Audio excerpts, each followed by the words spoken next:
There's a new podcast coming out called The Bobbled Exchange with AQ and Drew. What? The AQ and the AQ and Drew is AQ Shipley. In the Drew is Drew Stanton. They're creating a podcast as we speak, once a week, where they're going to restaurants in which they know chefs at, recording podcasts, having full conversations, and it's become... they've recorded 2 episodes already. We got to figure out the process of how it's going to get edited, uploaded, done, and everything. I don't want to make a decision for him, but that's going to become a clip show, I think, which is not a bad thing. No. I don't think that's a bad thing at all, because they're getting clips and quotes from people already, and they haven't even released a full episode yet that everybody's going to want to hear. They had Baker Mayfield on yesterday. I believe they are going to have Baker Mayfield on more than once. He was asked by AQ Shipley about facing his former team and the thoughts going in there. Great answer from the new quarterback for the Carolina Panthers. In my opinion, this is from the Bobbled Exchange with AQ and Drew. Who knows when a full episode will be put out? Probably in the next week or so, if I had to guess. I was part of a team in Indianapolis, and I didn't love the way that I kind of left there. And I went to Arizona, and whenever we went back to Indianapolis, I was like, I had so much adrenaline, so much juice, so much kind of pent-up emotions, I guess, going into that game that I didn't know kind of where to start and where to begin, right? And so for you, I guess, going back and now playing your former team, when does it become just football, right? Like, are you going to have a little added going, or are you just trying to do everything you can leading into this week to kind of settle yourself down and just play football? Yeah, I think, obviously it's a great storyline leading up to it. There's no doubt about that. But for me, I'm trying to reference back to when I went and played Texas Tech for the first time at Oklahoma, and just trying to relate that, because I'm a passionate person. There's no doubt about that. I wear my heart on my sleeves. And so just trying to relate how I was mindset-wise of, okay, when it comes down to it, once the whistle blows, it's football. Like, you just got to go out there and execute. And how can I eliminate all the extra emotion and just hone in on what I'm supposed to be doing, one play at a time? And so that's the most important part for me right now. That's what I'm trying to do. And just being real task-oriented and just getting everybody on the same page when it comes to our game plan that's going to help me out as each day goes on, is just making sure I'm honed in on the game plan to where it's real, I guess, fundamental based instead of being emotional. Okay, I love what he said. The Bobbled Exchange will be out shortly. They have a YouTube. They're going to have a podcast. Ooh. Very, very excited for them to kind of get into it. They'll be drinking a little wine and eating some food. Wow. Okay. Yeah, see that conversation go get a little loose. Yeah. I think this is a great answer, though, from Baker Mayfield. Darius Butler, your thoughts on it? I mean, he's obviously painted it in a way, and the narrative has been put out on what Baker Mayfield is and what Baker Mayfield isn't. Kevin Stefanski's come out and said, I would neither confirm nor deny that I said goodbye to him.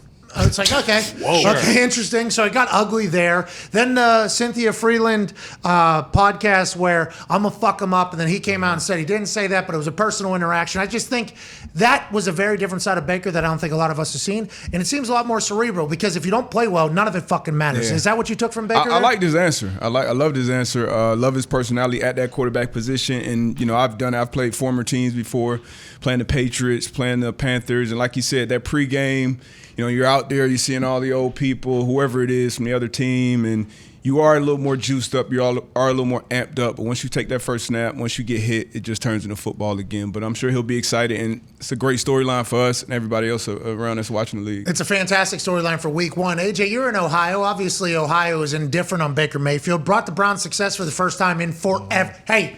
Forever. Then run his ass out of town. Nobody seems to be upset about it in the team. I don't know how the fan base feels, but I like this next chapter of Baker. And if Matt Rule and Tepper, we know, is going to go all in, what if they have a squad? Christian McCaffrey's healthy. This could be a big-time game for him. Does it change anything if they lose? If the Panthers lose to the Browns here for Baker Mayfield, do you think? I mean, I think, yeah, of course he'd love to get out to a fast start with, but win or lose in the grand scheme of the rest of the season, no, it probably doesn't mean a whole lot. But it could get him off on the right foot. Baker, of course, this is a great answer, I feel like, that he gave to AQ and Stanton there in the podcast, which those two guys together, it's going to be fun to listen to those two guys going back and forth with whoever guests they have. Yeah. Boozing. So they're going to go to different restaurants and do this. Yes, they have these two guys. It's AQ awesome. is from Moon Township, Pittsburgh, but he's high society. He eats that terrible fucking shitty food that you see on TV. A lot of it. At these a lot of it, obviously. The portion sizes are this big at those fucking restaurants he loves. Yeah. I need 45 of your fucking entrees, please. But he loves it. Like, he enjoys it. The reason why, one of the benefits of being successful, I think, for AQ is to be able to eat like these. He loves eating, and he likes eating like really, really like food network type shit. Yeah, he's a foodie. Wow. In Arizona, there's a bunch of chefs, and Drew Stanton was out there for a while. So they are plugged, I think. They're going to have great connections. And I don't think just in Arizona. I think they're going to take it on the road. But yes, they're going to be boozing, eating, and they've been around the NFL I think 20-some years of NFL experience between the two of them, kind of knowing everybody everywhere. So it's going to be a great show. But back to your point of what you're saying. Baker gave a great fucking answer to them, I think. Great answer. But yeah, and I think how he's talking about going through the process, building the game plan, that kind of keeps him focused on, hey, this is a game. Like, I'm not going to sit here and get too caught up in facing my old team, the old coach that he obviously doesn't like, and the coach probably doesn't like him, it sure seems like. I mean, what we're going to see is going to be fun. If Baker starts out playing well, like, we're going to see fiery, passionate Baker. I hope he has like a long touchdown pass where he can sprint down the sidelines. He's going to look at Stefanski the whole time and point at him and go crazy. Like, he's not going to be able to help himself. And then he's going to be like, okay, here we go. Sit on the bench. Let's calm back down. Let's try to figure it back out and make sure that I'm laser focused, because quarterback position's tough. Everyone else, yeah, we can get juiced up. Yeah, let's go. I can't wait to go run my head off of everybody. Quarterback, you got to feel that, but then you got to hone that in, because you don't want to be overthrowing guys by 30 yards the first series. Yeah, we've seen Tom and everybody get animated and have those moments of excitement, but it does feel like mostly robotic, laser type focus whenever you get on the field at the high level. Baker, I appreciated the self-awareness. He said, I am what I am. Yeah. He said, listen, I am what I am, all right? I wear my heart on my sleeve. I'm an emotional guy, but right now I'm trying to keep it all like fundamental and break it down. This could be the maturing of Baker Mayfield. We might see the fucking best of Baker Mayfield. And I like... It's going to be hard, though.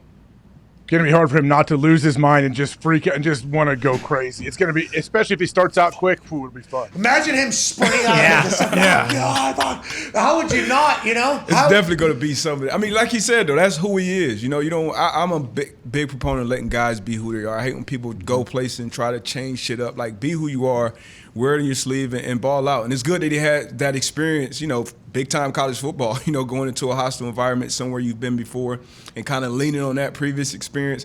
I'm excited for old Baker. I've been kind of at the front of that Baker bandwagon. He's a top 20 guy, and I think whoa. You're making that net a little bit. Yeah, a little bit. Top 20. This guy's top 30 guy. Yeah, he's in there. That's where you're going to get to. You started out like top 10, I think, didn't you? No. Top 12. I've been consistent. Top 20. No. Consistent. No, because we all overreacted big time. How's their O-line? What's Carolina's O-line like?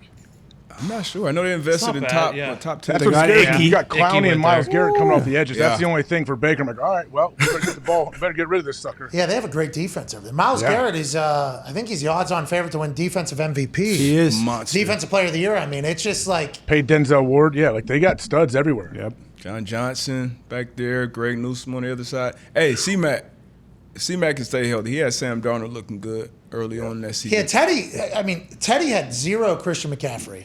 And then Teddy got shipped out. Yeah. Sam Darnold had Christian McCaffrey. They were doing well. He gets hurt. Sam Darnold's fucking shipped out. If Christian McCaffrey, who eats up a large amount of their salary cap, warranted, he's a fucking hell of a player.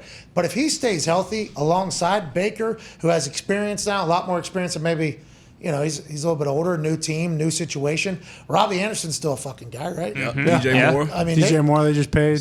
They could really, the NFC South is a problem because Tom Brady, the big bad wolf, is still there. But if Christian McCaffrey stays healthy, why not? Hey, why not? Yeah, with the why Panthers? not? I think it's tough too, though, because the people have been saying with Christian McCaffrey, like, hey, he's kind of learning how to not take as many hits and stuff like that. But in order for them to really be successful, he's still going to have to touch the ball 30 times a game. No, but they're saying Sheena Quick was saying that's not going to be the case. He's going to split reps and everything. Is it though? He's one of the best running backs in the league. How long does it go until it's okay, fuck it?